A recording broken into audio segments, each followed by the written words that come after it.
these stories all have a happy ending. But I'm getting grieved as I'm, interviewing these people, because almost every one of them, explains how they were completely despondent, how they were losing hope. Some say, listen, I would have killed myself. We've got this really interesting story from a lady who was working at Health Canada in Ottawa, very high up in the biologics department at the time, who was discounted. I didn't find a solution. I'm killing myself. Life and death stories. And what's grieving us is we understand there's so many more Canadians that are suffering in the medical system, not understanding that there's any hope. And they need to learn.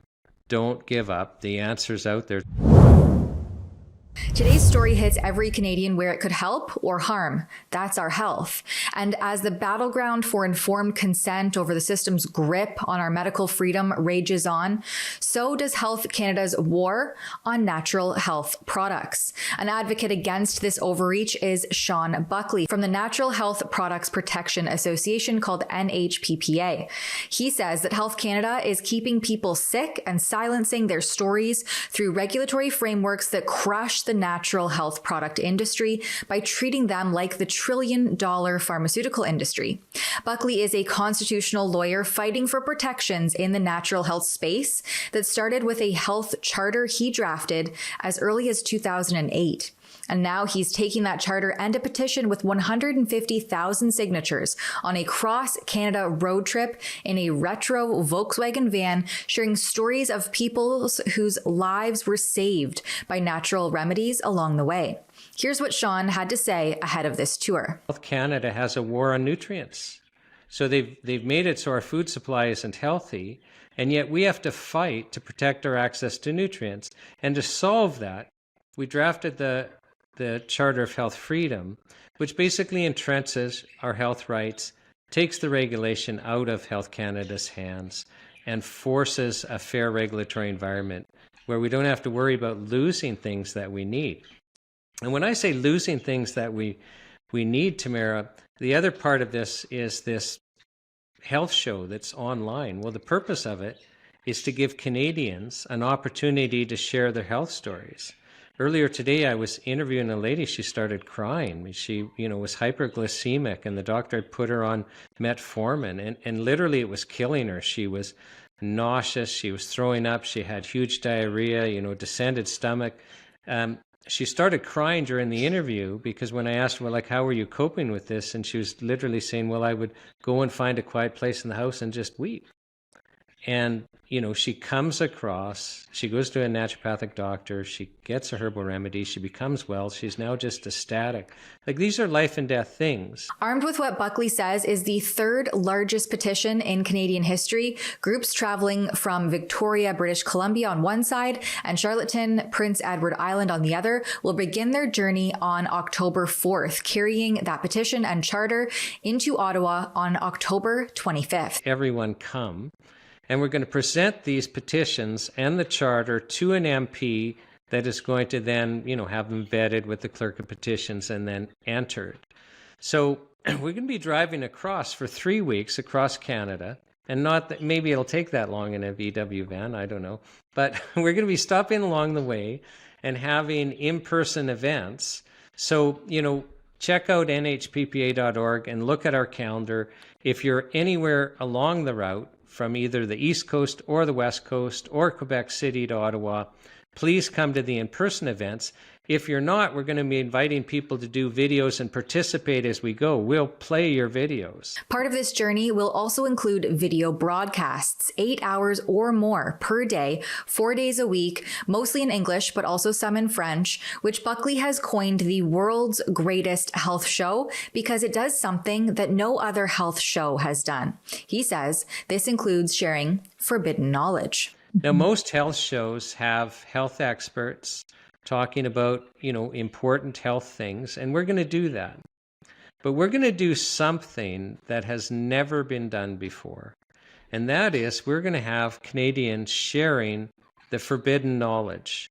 And what the forbidden knowledge is how their lives have been turned around because of natural health products. And I can tell you, we have story after story, literally of people that are only alive. So they, go through the mainstream medical system. It's either a death sentence or it means disablement. They're either saved, like literally remain alive, or they become healthy again. And these are transformative stories, but you've never heard them before because the people that know the stories can't share them. So the practitioners and the manufacturers, Health Canada will shut them down. And we've actually had a whole bunch of people afraid to talk. And so it's funny, some of the presentations with, practitioners and manufacturers, and it's clear they won't talk, right? And we've had people back out. I feel like we're back in the NCI where there's all this fear. But now here we are in 2025, and there's this fear of Health Canada. Well, we have to share these stories. And Tamara, they're important because there's a whole bunch of people out there suffering, and they don't know. They don't know that they don't have to give up. They don't know that they can find relief elsewhere. Because this information is so heavily censored, this health show is going to blow people's minds. So, we've really got two purposes here. One, we want to let people know who are suffering that you don't have to give up and there are answers out there. And we want to showcase to the MPs, to Health Canada, to other Canadians, that this is too important. We shouldn't be fighting for basic nutrition. We shouldn't be having to fight for vitamin C. We shouldn't have to be fighting for natural remedies that are keeping us alive and giving us health. And we want to break the narrative. The censorship and fear are two themes that we've all become too familiar with over the last few years. But Buckley really breaks it down when asked why Health Canada is so threatened by natural health products. Okay, so first of all, you have to understand that Health Canada's salaries are paid by the pharmaceutical industry. And a better question is why is the government creating this structure where it's illegal for us to share this information? And why is the government protecting the healthcare system? I mean, Tamara, you can't get a natural remedy approved to actually treat anything, even though they're the most effective treatments, especially for chronic diseases. So in the lifetime of anyone watching this, the only treatments that have been approved to treat any condition are chemical drugs that had a patent, except for one, that horse urine one. But it's got very strong intellectual property rights because it's just almost impossible to make. So we've created a system where, if anyone goes to the hospital right now, for you name it, cancer, heart disease, mental illness, you're only going to be offered chemicals that had a patent when they went through the approval process. And these are the only treatments that the government pays for. So our government-funded healthcare system that the provinces feel obligated to follow, or else they won't get the money, obligates every province to basically provide us with chemical remedies. But Buckley says that what's coming out in the stories shared by countless Canadians boils down to the fact that the body needs specific nutrients to be healthy, but the system wants to give you chemicals, not treat any underlying malnourishment or deficiencies which are needed within the body so that it could eventually heal itself. It's a great business model, but Tamara, it kills us and keeps us sick, and we're getting fed up with it. And why do we have to fight for nutrition? How can it be that Health Canada has the authority to tell us that it is illegal to use ginger tea to treat nausea? How can Health Canada tell us that, we can't use magnesium to treat, restless leg syndrome? Where did this come from that we can't use basic things that are in our food supply to treat ourselves? It's the ultimate form of control. It literally is intolerable. We can't do it anymore. And here we are, Health Canada's trying to take all of this away with what's called the self-care framework. So, really, this is an act of awakening for Canadians to say enough's enough. Now, this Orwellian named self-care framework aims to harmonize the regulation of natural health products with that of patented chemical pharmaceutical drugs. But natural health products are significantly different from synthetic pharmaceuticals. They're grounded in a long history of safe therapeutic use spanning thousands of years, with numerous scientifically validated benefits and minimal safety risks. In contrast, most pharmaceutical drugs come with extensive lists of side effects, often including the risk of death. So where is this all coming from? Because Buckley says elected members of parliament are basically non-responsive to constituents' concerns on all of this. I think we're at the point where Canadians are going to demand change.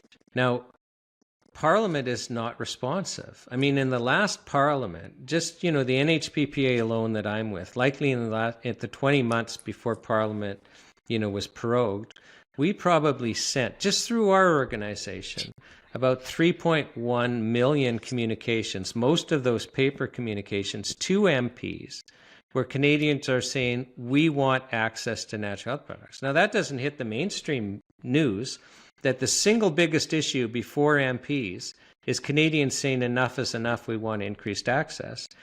And yet we've got decreased access with the last Parliament. I mean, things were really being tightened up by Health Canada. So how is that? Clearly, there's no political benefit for, the last government or the current government to be resisting this. And, surprise, surprise, politicians usually want to get reelected. So that tells us this is coming from elsewhere. So is this coming from the Privy Council cabinet committee structure, which basically dictates policy to the parties? I mean, read our Constitution.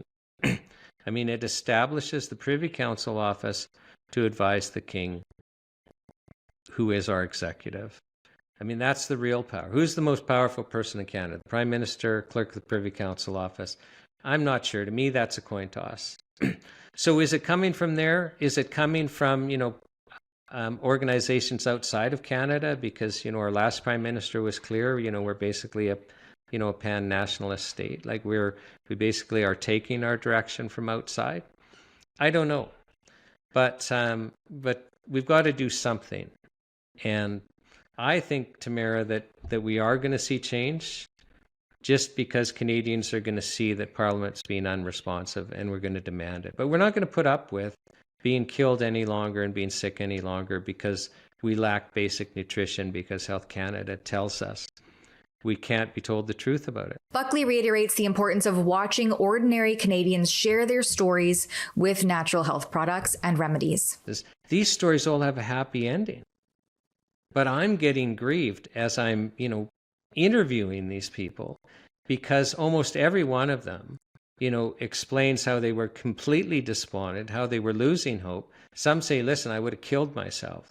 We've got this really interesting story from a lady who was working at Health Canada in Ottawa, very high up in the biologics department at the time, who was discounted. I didn't find a solution. I'm killing myself.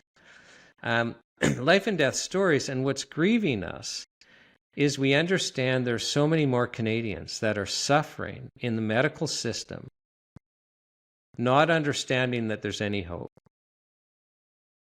And they need to learn. Don't give up. The answer's out there.